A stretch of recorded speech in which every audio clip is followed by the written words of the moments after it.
Alhamdulillah bertemu kita lagi ke wacana siri yang kedua di Facebook langsung Dewan Bahasa dan Pustaka, wacana remaja 2020. Apa khabar tuan-tuan dan puan-puan semua?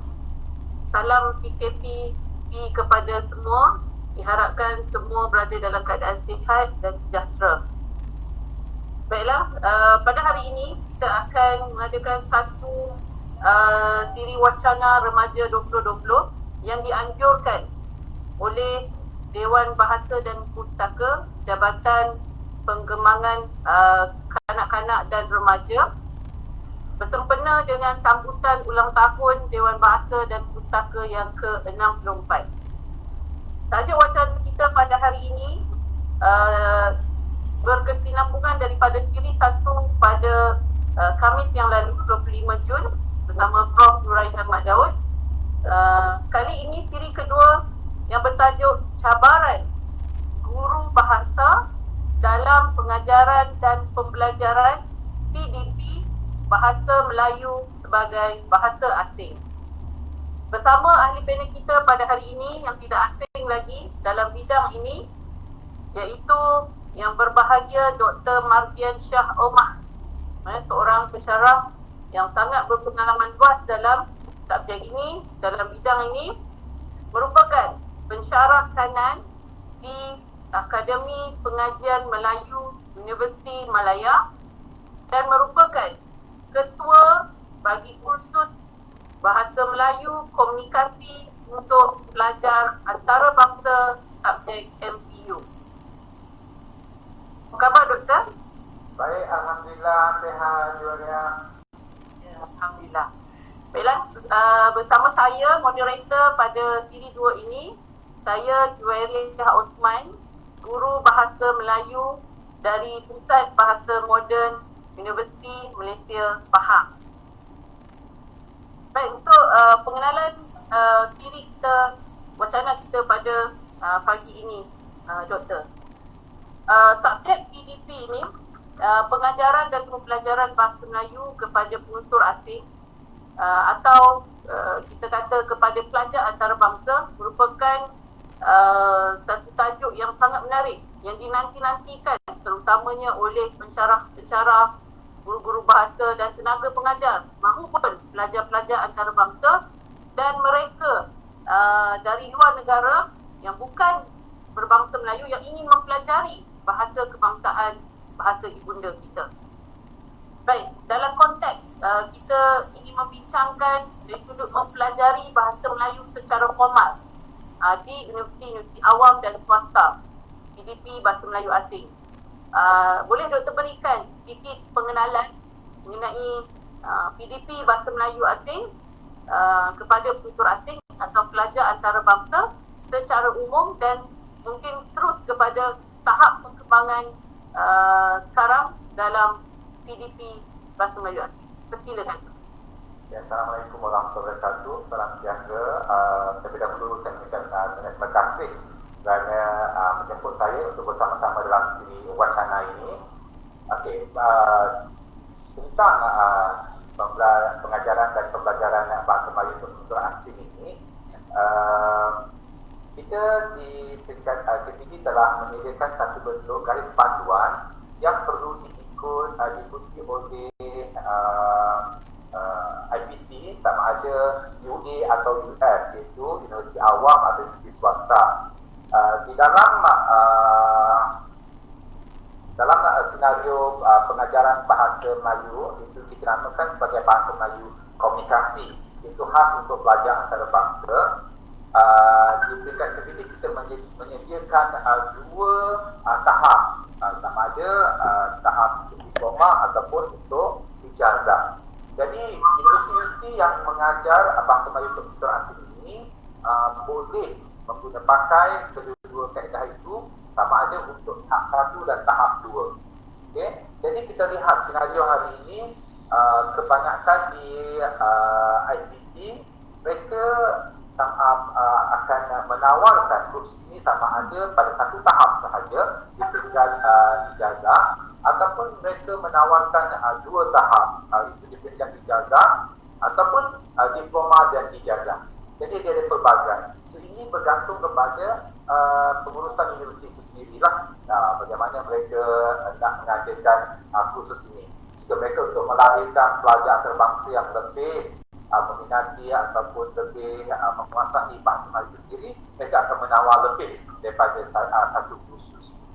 Dan ada pula setengah universiti, terutamanya kita lihat di universiti-universiti awam, kebanyakan mereka ada dua bentuk pengajaran. Satu yang memang mereka ajar untuk pelajar yang mengikuti seperti subjek MPU ini, dan ada juga yang menawarkan untuk pelajar yang datang dalam bentuk pelajar, pertukaran pelajar. Contohnya saya ambil di Universiti Melaya. Universiti Melaya ada dua bentuk pengajaran bahasa Melayu untuk pelajar asing.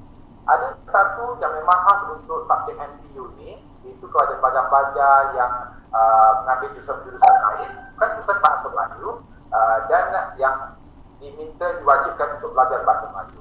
Manakala pada masa yang sama, kami di Akademi Pengajar Melayu ada menerima pelajar luar negara seperti dari China, dari Korea dan sebagainya, yang sudah mempunyai latar belakang bahasa Melayu. Itu mereka mengambil kursus di negara masing-masing, universiti masing-masing, dan mereka datang ke Malaysia atas dasar untuk pengukuhan kebolehan bahasa Melayu mereka. Jadi itulah senario yang kita nampak di sama ada di UKM juga begitu, dan di universiti swasta pun biasanya mengadakan satu kursus saja, dan macam itulah yang kita dapat lihat sekarang. Baik. Terima kasih Doktor.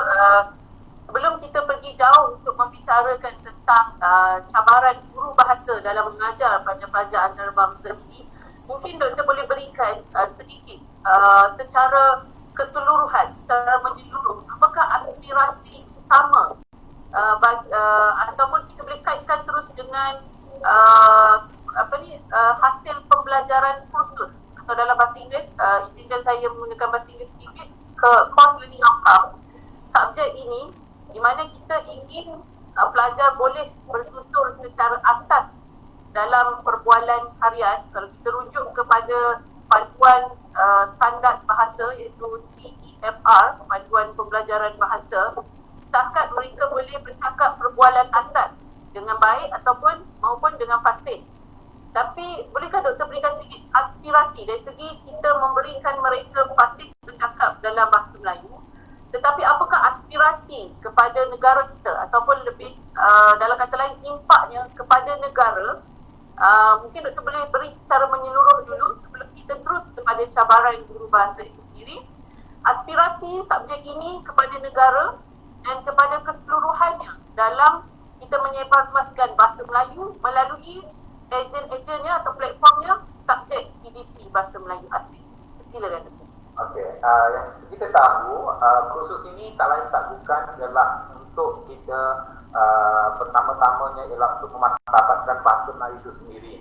Jadi kita perlu memperkenalkan bahasa budaya Melayu itu kepada warga asing yang akan belajar di negara kita. Di sini kita perlu memikirkan bahawa pelajar ini boleh dijadikan sebagai ejen untuk menyebar luaskan bahasa Melayu ini. Jadi dengan melengkapkan mereka pengetahuan berbahasa Melayu, jadi pelajar-pelajar ini akan pulang ke negara masing-masing ataupun akan menggunakan bahasa yang mereka ada ini untuk kegunaan mereka sendiri. Ya, untuk kegunaan mereka sama ada dari segi ekonomi, dari segi ilmu, pendidikan dan sebagainya. Contoh yang yang saya boleh beri di sini, macam pelajar Arab Saudi yang mengambil belajar bahasa Melayu, mereka boleh balik menggunakan bahasa Melayu dari segi dalam aspek ekonomi, di mana mereka boleh berniaga, dan kita tahu bahawa di Mekah contohnya, apabila orang Melayu, orang Indonesia yang datang ke Mekah ataupun datang untuk haji atau umrah, mereka akan mudah menggunakan bahasa Melayu ini untuk berniaga dengan orang yang menggunakan bahasa Melayu. Begitu juga dengan negara yang pelajar-pelajar di negara China, negara Korea, mereka menggunakan bahasa Melayu untuk penggunaan ekonomi mereka juga dengan mendapatkan pekerjaan-pekerjaan yang lebih baik. Contoh, mereka dapat pekerjaan sampingan sebagai pemandu pelancong contohnya, dan mereka boleh membawa rakyat Malaysia yang melancong ke China atau ke Korea dengan menggunakan bahasa Melayu dengan yang mereka dah menguasai bahasa itu. Jadi kita lihat benda ini, matlamat KPT untuk melengkapkan pelajar dengan bahasa Melayu Nota Asli bukan sahaja untuk pelajar ini mempunyai pengetahuan bahasa harian yang pertuturan harian untuk diguna pakai di universiti ataupun pada persekitaran masyarakat di Malaysia ini, tetapi juga untuk melengkapkan pelajar ini dengan pengetahuan bahasa yang boleh memberikan keuntungan kepada pelajar itu sendiri, sama dari segi keuntungan ekonomi ataupun ilmu pendidikan dan sebagainya. Itu kita dapat lihat. Baik. Bermaksud subjek ini bukan setakat memberi impak kepada setakat pelajar itu lulus atau tidak lulus, boleh bercakap, tapi dia mempunyai satu impak yang dalam jangka yang panjang kepada bangsa dan negara itu sendiri. Baik, Doktor. Dari segi cabaran guru bahasa ataupun tenaga pengajar, kerana subjek ini diajar juga oleh pensyarah, ada-kadanya oleh pensyarah bahasa Melayu juga.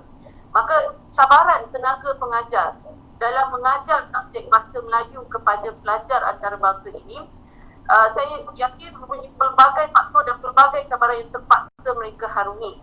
Dan cabaran ini bukan berarti halangan, tetapi ia juga mempunyai cabaran yang menaikkan lagi penambahbaikan dalam subjek ini dan cabaran dari sudut penambahbaikan di masa akan datang.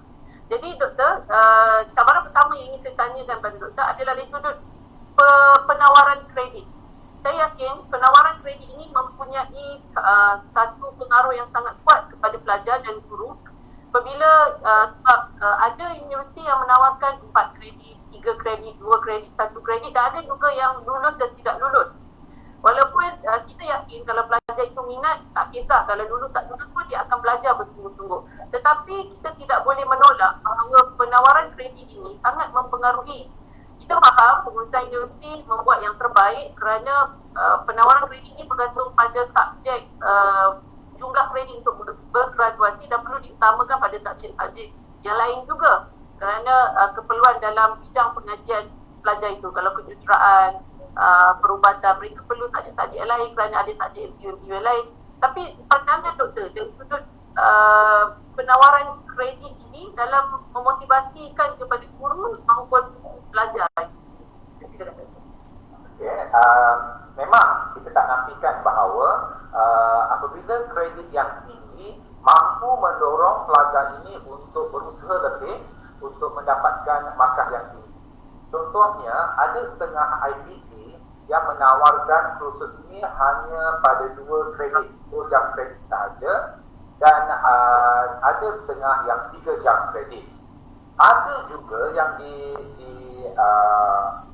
sokong dengan hanya perlu lulus sahaja, ya, tak perlu dapatkan grade yang bagus, hanya perlu lulus sahaja, ambil dan lulus. Dan ada juga yang ambil, lulus dan boleh dapat grade yang baik dan dikira dalam pengijazahan pelajar. Yang dikira dengan pengijazahan pelajar inilah yang akan lebih mendorong pelajar asing ini untuk belajar bersungguh-sungguh untuk cuba menguasai bahasa Melayu itu untuk mendapatkan markah yang baik. Dan kita tak nafikan bahawa pelajar ini, pelajar asing ini memang gemar bila datang ke sebuah negara, mereka sangat berminat untuk melancong dan berjalan di sekitar negara tersebut. Jadi di sini, ya, secara tak langsung mereka dapat mendorong, perkara ini dapat mendorong pelajar ini untuk menguasai bahasa itu sendiri dan bercakap dengan orang luar, ya. Contoh kalau mereka ke Kelantan, ke Terengganu, ke Pulau Pinang, ya, ke Sabah, Sarawak dan sebagainya, mereka dapat menguasai benda itu dan dapat menggunakan pakai bahasa yang dia belajar. Jadi ini yang mendorong pelajar ini untuk mendapat markah yang lebih baik dalam itu. Jadi ada dan masalah yang akan timbul ialah jika juga kredit yang rendah dan ia hanya untuk sekadar lulus sahaja. Di sini pelajar akan rasa sambil lewa dan tidak ada motivasi untuk belajar untuk menguasai perkara itu. Apalagi kalau itu bidangnya ialah bidang yang lebih kepada bahasa Inggeris, penggunaan bahasa Inggeris. Betul. Jadi guru itu sendiri, kalau dikatakan guru itu sendiri perlu faham tanggungjawabnya terhadap penawaran kredit. Kiranya satu kredit ataupun tahap subjek itu lulus dan tidak lulus saja. Jadi jika kita tahu ada guru yang begitu proaktif, tapi jika satu kredit kita tidak boleh membuat terlalu banyak aktiviti dan tidak boleh buat penilaian yang tidak setara dengan kredit yang diberikan, maka itu akan membebankan pelajar kerana mereka memenuhi subjek-subjek lain. Jadi di situ, di mana untuk mencari keselarasan, mana guru berniat baik untuk menghasilkan hasil pembelajaran kursus, course outcome yang terbaik, itu memastikan pelajar fasih, tetapi ada kalanya ia tidak selaras. Di situ cabarannya, di mana jika subjek ini ingin berjaya menghasilkan pelajar yang fasih bercakap dari sudut asas perbualan, tetapi keselarasan itu menjadi satu isu. Pelajar akan komplain, akan mengadu terlalu banyak hanya dengan satu kredit. Pandangan Dr. sedikit tentang perkara ini. Okey, tentang perkara ini, guru ataupun penyelaras program perlu tahu untuk menyesuaikan atau menentukan beban kerja ataupun bentuk pengajaran yang sesuai. Jika untuk 1 jam kredit atau 2 jam kredit, 3 jam kredit. Contohnya dalam garis panduan buku mata pelajaran umum Bahasa Melayu Komunikasi yang disediakan oleh KPT, kita telah menyediakan 2 bentuk. Satu sama ada untuk 2 jam kredit dan satu lagi untuk 3 jam kredit. Jadi di situ guru atau penyaras boleh sesuaikan bentuk pengajaran mereka berdasarkan kepada kedua-dua perkara ini. Jadi pada pandangan saya, penyelaras itu penting untuk menentu atau menggunakan pakar yang mana. Jadi pelajar tidak terbeban dan guru sendiri tidak terbeban dengan bentuk pengajaran yang lebih. Okey, baik Doktor. Subjek PDP Bahasa Melayu kepada pelajar antarabangsa atau penutur asing ini, ia sangat mencabar kerana ada kalanya ada stigma yang salah ataupun perspektif yang salah, di mana menganggap subjek ini seperti mengajar budak tadika atau dalam aplikasi menggunakan bahasa Inggeris guna kindergarten. Sedangkan subjek ini adalah sebenarnya daripada bahasa asing yang lain juga, daripada kita mengajar asas ABCD sehingga ia dapat berbual secara asas dalam wacana seorang dewasa. Jika 2 semester dia belajar, dan jadi dalam tempoh itu cabaran kepada guru bahasa itu untuk memastikan ia fasih. Dan para pelajar antarabangsa ini ada fenomenanya, ada yang minat, ada yang tak minat.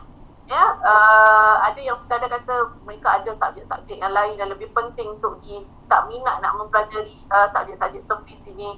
Jadi tapi guru ini ingin memberikan, kerana mereka fasih, mereka mendapat skill tambahan untuk semoga nanti. Jadi dekat situ berlaku satu cabaran kepada guru untuk menarik minat. Tetapi kalau pelajar tak minat juga, setakat kita boleh buat semampu yang boleh lah. Ya, tapi mungkin doktor boleh beri pandangan untuk menarik minat pelajar antarabangsa ini dari sudut bahan mengajar dan juga bahan melalui pendekatan teknologi maupun pendekatan aktiviti. 3 perkara doktor. Saya tanya sekali. Biasa bahan mengajar, pendekatan teknologi dan pendekatan aktiviti. Okey. Kita maklum. Pertama sekali, sebelum saya menyentuh 3 perkara tadi, guru bahasa itu sendiri perlu mempunyai sifat versatility. Maksudnya perlu multi kebolehan. Ya, so dia boleh macam-macam dia boleh lakukan. Kita tak boleh ada guru bahasa Melayu untuk penutur sini yang malu, yang suara kurang jelas, suara yang lembut. Semua kriteria itu susah, ya, sukar untuk kita nak mengenengahkan guru-guru yang macam ini. Jadi guru itu sendiri perlu dibentuk untuk menjadi guru yang lengkap dengan kriteria yang sepatutnya mereka ada sebelum masuk ke kelas mengajar penutur asing ini. Okey. Bila kita memungkinkan untuk menarik minat pelajar dari segi bahan yang kita gunakan, pertama sekali, guru itu perlu tahu tahap pelajaran. Mereka tak boleh gunakan, kita maklum seperti yang Puan beritahu tadi, kita menangani pelajar ini ialah pelajar yang bukan pelajar atau bersifat kanak-kanak ni. Kita ialah pelajar dewasa, tetapi bentuk pengajaran itu yang rendah seperti kanak-kanak. Jadi pengetahuan untuk menyesuaikan kedua-dua keadaan ini itu penting. Sebab kita tak boleh ajar orang yang dewasa seperti kanak-kanak, tetapi bahan tu boleh bahan kanak-kanak. Ya, bahan bukan kanak-kanak boleh, tetapi tidak mengajar seperti kanak-kanak. Mereka akan berasa tidak selesa. Okey? Jadi guru perlu tahu bahan tu nak digunakan bahan itu bagaimana, cara yang macam mana, cara macam mana yang boleh membuatkan pelajar itu meminati apa yang diajarkan. Itu penting.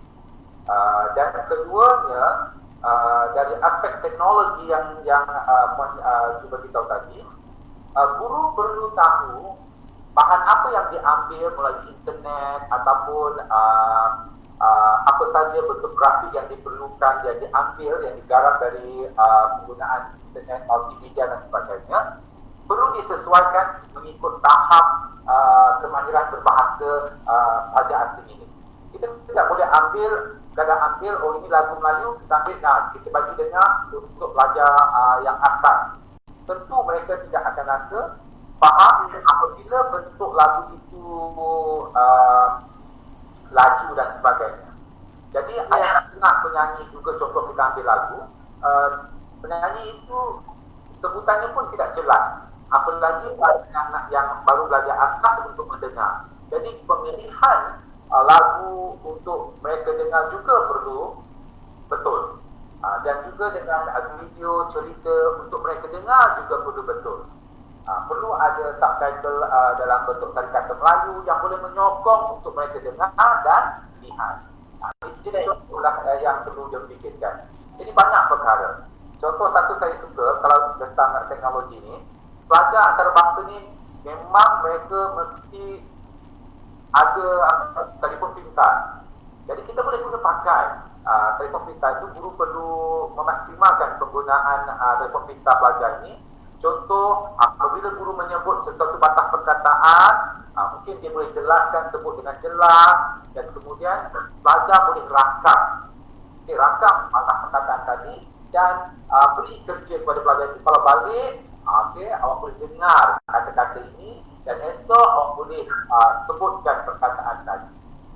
Jadi menyebabkan pelajar akan ada timbal balik dan ini akan menjadikan suasana pembelajaran yang lebih berinteraktif.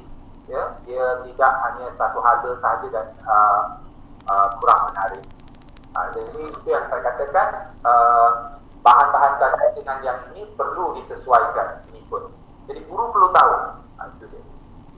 Okay, kalau sebut tentang teknologi, seperti yang doktor katakan tadi, seperti bidang kepakaran doktor dalam pembelajaran bahasa Melayu asing ini dan juga fonetik akustik. Betul doktor? Yeah. Maksudnya kita boleh menggunakan teknologi itu terutama dari segi sebutan. Sebutannya, bila sebutan asasnya lengkap dan fasih, maka mudah untuk dia mempelajari wacana perbualan asas itu tadi. Jadi kalau saya tengok pada ini, bukan sekadar nak mempromosi, tapi ini salah satu pendekatan teknologi, panduan perbualan mudah bahasa Melayu untuk pelancong asing boleh juga digunakan dalam pembelajaran. Ini sebagai satu contoh di mana perbualan, di dalam sini ada perbualan, ada sarikata dan ada pelajar antarabangsa itu sendiri berbual di tempat-tempat persekitaran di Malaysia, ya, untuk membeli makanan, untuk pergi bercuti, untuk menempah tiket dan sebagainya. Jadi penggunaan teknologi ini sangat penting. Maka guru itu tidak boleh lari. Sama ada guru yang mungkin sudah lama, mungkin zamannya tidak banyak menggunakan teknologi, dengan guru yang baru perlu membuat satu kesepakatan, keselarasan dalam mungkin seperti yang Prof. Nur Rahim cakap dalam siri satu, perlu ada satu kursus ataupun satu dari masa ke masa lari daripada pendekatan teknologi. Walaupun pendekatan teknologi sebagai alat, tetapi konten itu, kandungan itu yang perlu diutamakan. Betul ya, Doktor? Betul ya. Doktor, mungkin Doktor boleh komen sikit kepada, saya suka untuk kaitkan dengan pelajar yang masih berminat untuk belajar bahasa Melayu walaupun dia dah ambil subjek ni, tapi dia bersungguh-sungguh. Kalau kita tengok ni Doktor, pidato ni ramai orang tahu, pidato antarabangsa bahasa Melayu, PABM, pidato antarabangsa bahasa Melayu Piala Perdana Menteri yang diwujudkan sejak 2006 hingga 2019. Pelajar-pelajar ni ada yang fasih dari subjek ni, ada yang fasih kerana dia sendiri yang selalu berkomunikasi dengan orang lain. Jadi komen Doktor tentang pelajar-pelajar yang berjaya kita menyuntik motivasi ni untuk terus belajar bahasa Melayu ini dengan pertandingan ini, Doktor. Ya, pertandingan ini sangat bagus satunya ya yang kita dapat lihat. Bagusnya terutamanya kalau pelajar itu memang mengambil kursus bahasa Melayu. Mereka memang akan cuba menguasai bahasa Melayu itu untuk menunjuk ataupun untuk contoh pelajar dari negara China yang ambil kursus bahasa Melayu yang cuba menguasai bahasa Melayu itu untuk pengijazahan mereka. Jadi mereka akan berusaha seraya upaya untuk menyebut dengan betul, cuba untuk menguasai struktur kata, ayat yang ada dan cuba untuk berpantun. Jadi di sini membuatkan mereka bermotivasi untuk memasuki pertandingan dan memenangi pertandingan tersebut. Jadi pertandingan ini sangat membantu pelajar ini atau mendorong pelajar ini untuk mencapai tahap yang lebih baik. Berbanding dengan pelajar yang hanya mengambil kursus itu untuk melengkapkan pengijahan mereka, walaupun mereka bukan dari kursus bahasa Melayu, contoh kejuruteraan atau perubatan atau ekonomi, undang-undang dan sebagainya, mereka hanya mengambil pada satu tahap sahaja. Jadi mereka agak kurang berminat untuk menguasai pertandingan menguasai bahasa Melayu ataupun untuk memasuki pertandingan seperti itu. Namun masih ada pelajar ataupun individu yang sangat berminat untuk memasuki pertandingan seperti itu. Jadi kita perlu dorong pelajar ini, tapi lebihlah kerja kepada gurunya. Tapi guru perlu ya mendorong pelajar ini untuk menambah baik atau memperbaiki kebolehan berbahasa. Ya, terima kasih Doktor. Maksudnya pertandingan ini sangat bagus untuk mereka yang minat dan fasih. Memang menjadi satu kerja tambahan kepada guru, tetapi yakinlah bahawa usaha ini bukan setakat untuk peserta. Ya Doktor, kita percaya usaha ini bila disiarkan setiap tahun secara langsung di TV1 dan ini menunjukkan usaha serius kerajaan kita untuk memantabatkan bahasa Melayu, di mana ada 3 kategori ya Doktor. Satu kategori pelajar antarabangsa yang belajar di Malaysia dan pelajar yang boleh bercakap bahasa Melayu dari universiti-universiti luar negara dari Jerman, dari Amerika, dari China dan sebagainya.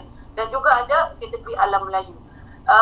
Mungkin ia memberi manfaat kepada peserta saja, tetapi sebenarnya manfaat itu berterusan bila melihat rakamannya. Guru-guru boleh menayangkan pertandingan ini di dalam kelas. Ya Doktor? Okay, Doktor, sebelum kita ada 5 minit lagi, sebelum di akhir-akhir ini, saya ingin mengambil soalan daripada soalan-soalan yang dikemukakan dalam siri satu hari itu, dalam ruangan komen dalam Facebook Dewan Bahasa. Apakah pandangan Doktor tentang satunya, Tuah, dia memberi salam kepada kita semua dalam ni. Tuah ni dari China lah, dia juga peserta PABM. Mereka bertanyakan tentang aktiviti. Mungkin Doktor dah ulas tadi, mungkin Doktor nak jawab juga. Aktiviti dari sudut lakonan, drama, pantun, adakah itu satu pendekatan yang sesuai untuk dimasukkan dalam penilaian atau sekadar aktiviti sedangkan ia memberi pengukuhan? Silakan Doktor. Okey, seperti yang saya katakan tadi, aktiviti yang kita ambil untuk digunakan dalam pengajaran bahasa Melayu untuk penutur asing ini perlu disesuaikan mengikut tahap pelajar tadi. So guru perlu tahu dia mengajar di tahap yang mana. Jadi perlu disesuaikan dalam tahap tadilah ya, dalam pengajaran tadi. Memang saya akui walaupun kita nampak macam remeh, tapi seperti drama, nyanyian, bercerita, sangat membantu untuk pelajar ini menggunakan bahasa Melayu tadi. Kalau tidak ada aktiviti seperti ini, tentunya pengukuhan bahasa tadi itu tidak boleh kita perolehi kerana kita tidak menggalakkan pelajar ini untuk bercakap. Khusus bahasa memang kita kena banyakkan aktiviti yang beri ruang kepada mereka untuk menggunakan bahasa tersebut. Kalau kita tidak adakan aktiviti untuk menggunakan bahasa tersebut, sudah tentu bahasa yang dipelajari oleh pelajar tadi hanya akan beku di situ sahaja. Jadi lakonan, contoh yang kita boleh tengok tadi dalam CD interaktif tu, pelajar boleh ambil daripada situ dan belajar untuk berlakon, lakonkan semula, ya, sebab di situ bahasanya tidak tinggi dan sebagainya. Jadi pelajar boleh guna untuk lakonkan semula, sebab lakonan itu dijajakan oleh pelajar asing sendiri. Jadi mereka boleh menguasai itu. Guru boleh kreatifkan dengan kalau dalam video itu 2 orang, kalau tidak ada satu kumpulan 4 orang, bagi bahagian-bahagian tertentu untuk smooth agar pelajar dapat terlibat bersama. Jadi secara tak langsung membolehkan pelajar ini menghafal perkataan dan memahami makna perkataan tadi. Di sini akan membantu pelajar untuk menguasai lebih, ya, pengukuhan kepada pelajar tadi. Jadi aktiviti seperti ini perlu diteruskan, perlu dijalankan, tetapi bergantung kepada tahap. Mungkin tahap 2, tahap 3, aktivitinya mungkin lebih mencabar kepada pelajar. Baik doktor, maksudnya guru itu perlu memainkan peranan, ya. Jadi doktor, secara kesimpulannya yang saya dapat lihat bahawa guru perlu sedar cabaran untuk mengajar pelajar asing ini yang datang dari seluruh dunia merupakan satu cabaran. Walaupun begitu, guru tidak perlu sentiasa berfikiran positif dan sentiasa menambah ilmu dari masa ke masa dari situ, terutama teori dan course learning outcome lah, hasil pembelajaran kursus dari ilmu bahasanya, linguistiknya, sastra sedikit dan pendekatan teknologi managerial yang lain. Dan pelajar itu kita berusaha, saya yakin akan pasti jika tidak banyak sedikit perubahan yang berlaku. Dan saya simpulkan sedikit tentang teknik pengajaran. Okey, pada minggu pertama atau minggu kedua itu tak semestinya kita mengajar, contoh kalau saya pergi belajar Al-Quran kan, kalau kita belajar Iqra, juga belajar Iqra, tak semestinya kita suruh dia belajar Iqra 1 sampai 6 tu sampai habis baru boleh baca surah Al-Fatihah atau menghafal surah 3 full. Kita boleh terus suruh dia menghafal atau baca surah yang panjang, tapi baca saja tapi tajwidnya tak ikutlah. Lepas tu dalam masa yang sama kita ajarlah Iqra itu. Begitu juga dalam pembelajaran bahasa. Mana-mana bahasa pun kita terus bagi dia tengok, contoh bagi tengok CD ni, bagi dia menyanyi, tapi kita sesuaikan dengan jam ready kita mengajar itu, kita berbalik kepada syllabus itu. Jadi dekat situ dia perlu ada wacana dan asas linguistik itu berjalan seiring, baru dia mudah untuk berdasarkan perkongsian kita pada hari ini. Okey, baik doktor, sebelum saya mengakhiri siri wacana kita ini, mungkin doktor boleh berikan seminit kesimpulan, harapan atau candangan daripada doktor tentang subjek ini dan harapan kepada guru-guru bahasa dan pelajar antarabangsa secara umum. Okay. Saya mengharapkan guru-guru bahasa yang ingin mengajar bahasa Melayu untuk negara asing perlu mengikuti kursus khas yang disediakan untuk mereka mengetahui cara terbaik supaya mereka tidak akan melangkah ataupun bermasalah ketika mengajar, ya, dalam menghadapi pelajar-pelajar yang pelbagai. Kita tahu pelajar antarabangsa datang belajar ke negara kita ini mempunyai latar belakang yang berbeza-beza. Jadi latar belakang yang berbeza-beza inilah yang akan menguji, ya, kesabaran, yang menguji kebolehan, yang menguji pengetahuan guru bahasa itu sendiri. Jadi sebelum guru bahasa ini melangkah ke dalam kelas tersebut, mereka perlu mengikuti kursus atau melengkapkan diri mereka dengan kursus yang padulah yang boleh melengkapkan mereka dalam pengetahuan untuk pengajaran bahasa.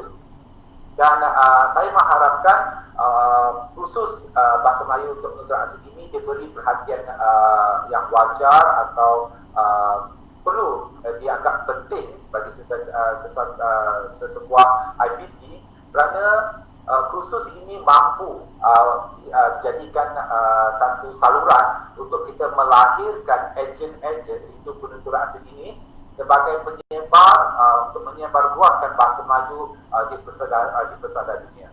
Dengan adanya mereka ini sebagai ejen untuk menyebar luaskan bahasa Melayu, matlamat kita, cita-cita kita untuk mencapai untuk memartabatkan bahasa Melayu di peringkat antarabangsa boleh berjaya. Tidak mustahil untuk dikirakan berjaya, sebab mereka inilah yang akan pergi ke merata dunia untuk membawa bahasa Melayu itu bersama-sama. Jadi guru perlu sabar, guru perlu ada minat untuk menyampaikan pengajaran ini dan memikirkan cara yang terbaik untuk menyampaikan mereka supaya pelajar ini pergi ke mana-mana sahaja mereka akan ingat bahasa Melayu itu bahasa yang mudah sebenarnya, bukan bahasa yang sukar. Ya, bahasa Melayu bahasa yang mudah. Terima kasih banyak kepada Dr. Mardian Shah Omar dari Akademi Pengajian Melayu Universiti Malaya atas perkongsian dan cadangan-cadangan yang diberikan. Kita mengharapkan rakyat Malaysia, khususnya warga universiti, sama-sama menyokong saja ini apabila berjumpa dengan pelajar antarabangsa, memberi kontak untuk mereka bercakap. Itu bercakap dengan mereka dalam bahasa Melayu. Ya, begitu juga dengan pensyarah-pensyarah antarabangsa, kita memberikan kontak perbualan kerana kita bercakap bahasa Melayu dengan mereka. Dan kita mengharapkan saja ini mendapat sokongan secara berterusan daripada pengurusan universiti, daripada pelajar, pensyarah-pensyarah, kementerian dan seluruhnya. Okey, semua bahasa ini menjadi bahasa moden. Betul tak? Menjadi bahasa yang diaplikasikan oleh penutur yang ramai. Begitu juga dengan bahasa Melayu. Bahasa Melayu kita juga berhasrat menjadikan bahasa kita setanding dengan bahasa-bahasa moden yang lain. Dan bahasa ini adalah identiti kita. Setiap bangsa mempunyai identiti. Identiti kita adalah bahasa Melayu dan budaya Melayu. Okay, terima kasih doktor. Dan sebelum akhir ini saya ingin berkongsi mungkin dalam 30 saat berkongsi tentang buku pilih satu hari yang saya ada cakap, mungkin saya berulang sekali lagi, buku bahasa Melayu untuk pelancong asing. Saya faham semua ada modul dan buku yang tersendiri. Mungkin buku-buku ini adalah satu cadangan untuk menambah nota-nota dan aktiviti untuk mereka melawat tempat-tempat yang menarik. Okay, buku bahasa Melayu untuk pelancong, bahasa Melayu for tourist, diterbitkan oleh DBP tahun 2018. Okey, ditulis oleh Dr. Mardian Shah Omar sendiri. Okey, itu juga dengan CD CD. Jika CD ini boleh digunakan, pelajar nak pergi pun boleh, guru ni nak pergi boleh, jadi satu nota tambahan kepada mereka. Dan buku tentang isu-isu pengajaran dan pembelajaran bahasa Melayu untuk penutur asing, editor utamanya adalah Profesor Nuraihan Mak Daud.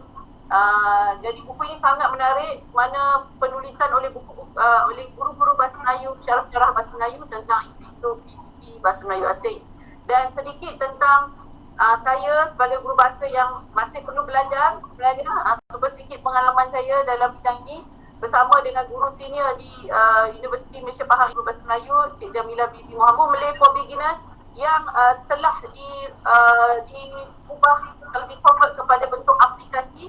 Boleh dapatkannya dalam bentuk buku dan aplikasi yang insyaAllah akan dilancarkan dalam tahun ni. Apps yang mudah saja, insyaAllah akan datang, akan bekerjasama dengan doktor mungkin untuk membuat satu aplikasi yang boleh digunakan oleh mungkin semua universiti, insyaAllah.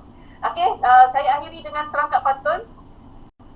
Bahasa Melayu tamadun berzaman, mudah ditutur, senang diguna.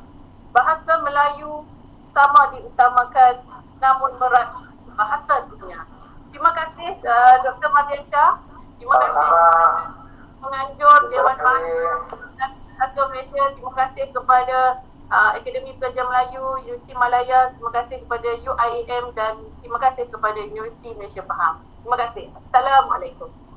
Assalamualaikum.